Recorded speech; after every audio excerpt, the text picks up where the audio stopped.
Hello everyone, and thank you for watching Edupedia World videos. We have already started with accounts payable as a topic under SAP Finance and Controlling. We've already covered as to how exactly do we need to create an SAP vendor account group and how do we link it to the number range of that respective vendor. We'll now move on to the vendor master data. In specific, how exactly is the vendor created and what are the main components within the vendor master. A vendor master is basically divided in three different parts: general data, company code data, and purchasing area data.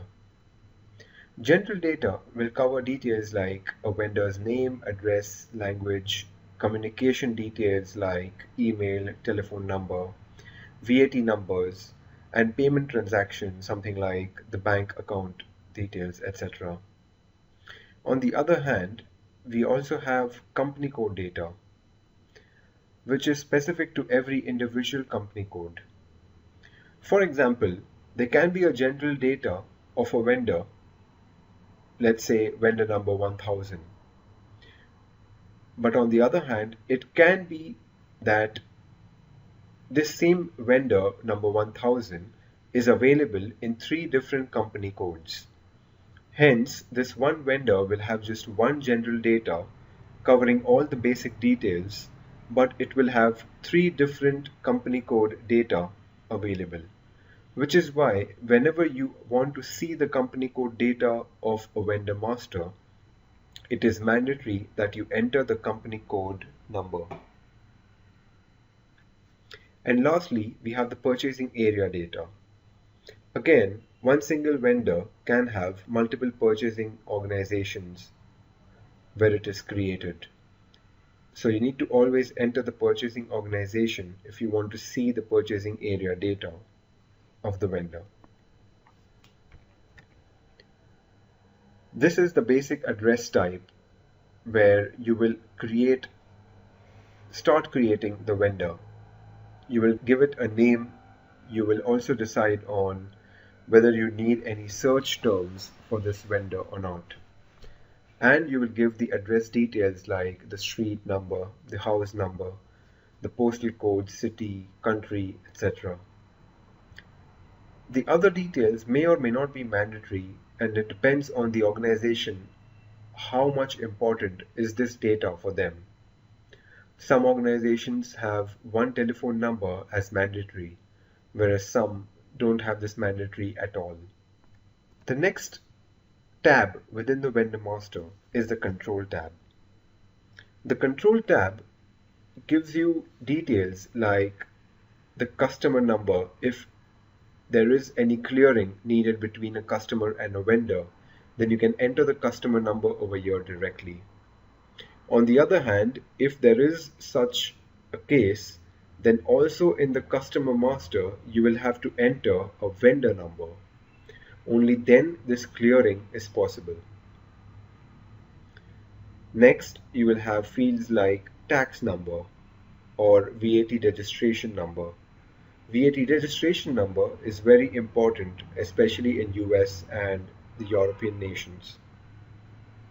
You will also have things like transportation zone or the tax office or the fiscal address. And these are some of the details which may or may not be mandatory, and it depends on the organization. As we saw in the earlier video, you can make these fields as either optional or mandatory by changing the account group level field status. The next tab under the general master data is for payment transactions. Over here, you can enter the bank details of the vendor. You need to enter the bank key, the bank account number, and if possible, you can also enter the account holder name. In the European nations and US and some other nations on the east side, it is important to also enter the IBAN value. The IBAN is nothing but a combination of the account number, the bank key, and some more digits. and this is a very unique number for every single account. In some cases, the IBAN is derived automatically, whereas in some cases, you will have to contact the vendor and ask them for the IBAN number, which then needs to be added over here. This data will help you determine to which bank do you want to make the outgoing payment. In automatic outgoing payments, you will not have to do any manual intervention, and SAP will automatically pick up the bank account number which you have added here, and the payment is made directly to the vendor in that account. Hence, this tab is also very important to complete the whole vendor process. Let's look at the company code data. Now, this company code data can differ if the company code changes. Here, the most important field is the reconciliation account. As we discussed earlier, reconciliation account is nothing but a GL account wherein all the financial postings made for this vendor will be assigned to. There are also some other important fields like the sort key or the interest indicator and the previous account number. If an organization was using any other ERP system before SAP and they have now moved to SAP, then if they wish to keep the old account number of the vendor, they can do that in this field called previous account number. This again may or may not be mandatory, it depends on the organization. The next tab is the payment tab, where you have all the payment related details but not the bank details. For example, you have the payment terms. The payment terms are the agreed terms between the organization and the vendor. Some vendors prefer making a payment, or rather some vendors are to be paid within 30 days after purchases. Some other vendors, if they are paid within 10 days, they offer a discount of 5%. So it depends from vendor to vendor what are the terms, and that term needs to be added over here. You can also add a tolerance group over here to decide whether how much tolerance is okay for a vendor transaction. For example, you may be okay with a tolerance of 1% with this vendor. So if there is any difference exceeding 1%, you will always have an error. There's also an option of checking for double invoices. This is usually always ticked because it was always recommended that there is an automatic check done in the background, whereas a particular invoice has been duplicated or not in the system. If you have already created an invoice today with the same vendor and an amount, and you try to create it again tomorrow with exactly all the same details, then the system will show a warning whether are you doing this intentionally or is this by mistake. So this is very important also. Then you have something called payment methods. Payment methods can again be more than one over here.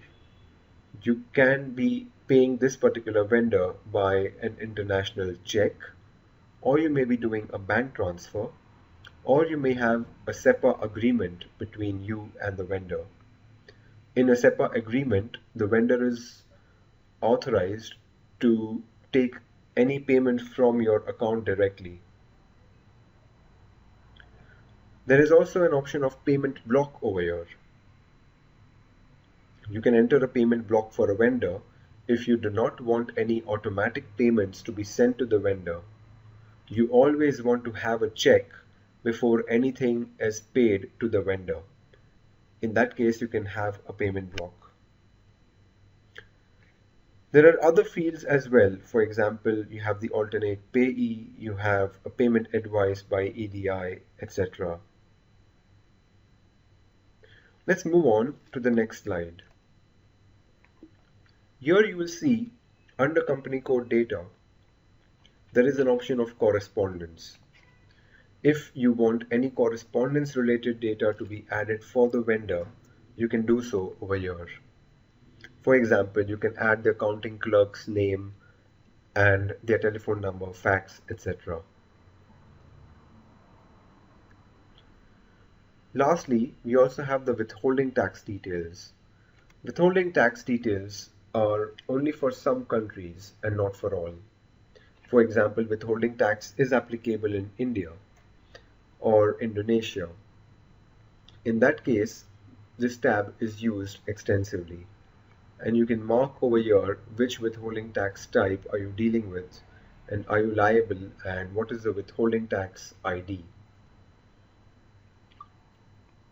So that was to give an idea of what exactly does a vendor master consist of. Let us look at a practical example of whatever we have just covered. So we are on the display vendor screen, and the transaction code for this is FK03. On this screen, we have entered the vendor number, the company code, and all the checks. As I was saying earlier, if you remove the company code, you will not be able to see the company code data at all. If I press enter, it tells me to enter a company code. I can choose to skip these options and still display only the general data.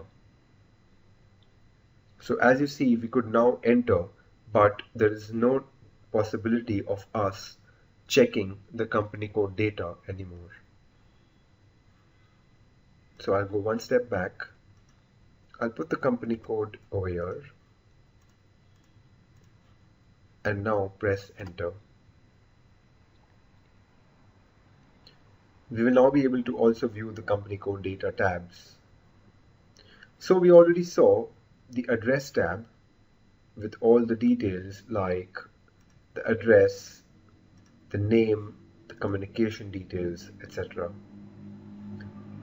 If you press this button on next screen, then you see there's a control tab where we have entered a VAT registration number.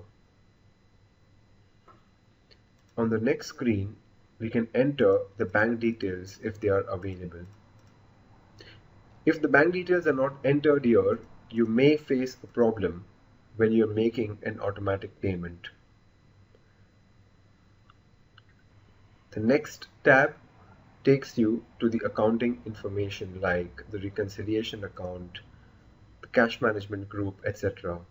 And you will now see a company code over here, which means we are now under the company code tabs.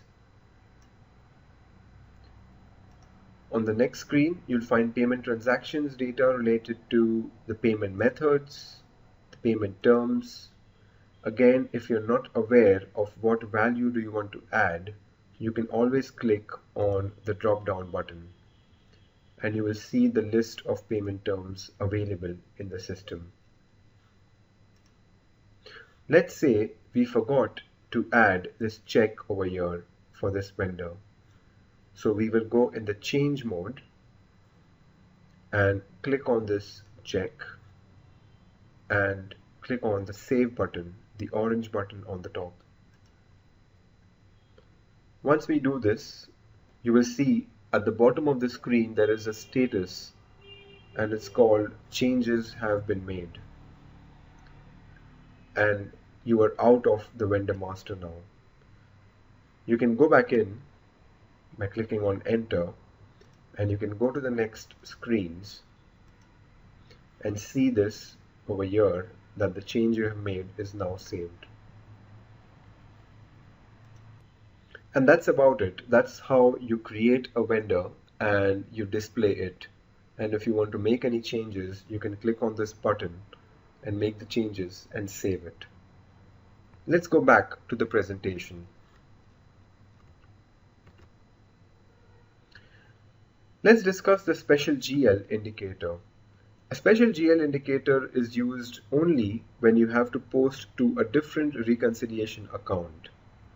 For example, the default reconciliation account which is entered in the vendor master That is where usually the amount which you post is posted.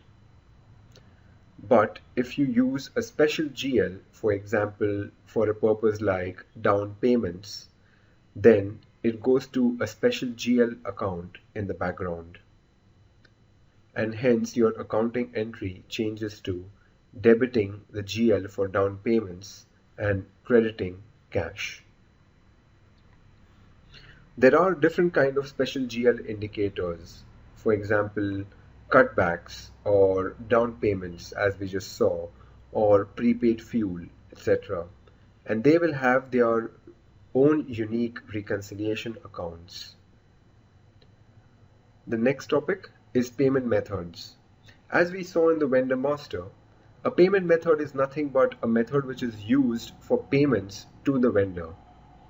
You can create as many payment methods as you want for every country or every company code, and you can choose from those payment methods which payment methods do you want to assign to the vendor in your organization. So you can choose either 1, 2, or as many payment methods you want for that particular vendor. But usually organizations always deal with the vendors with maximum 2 or 3 payment methods.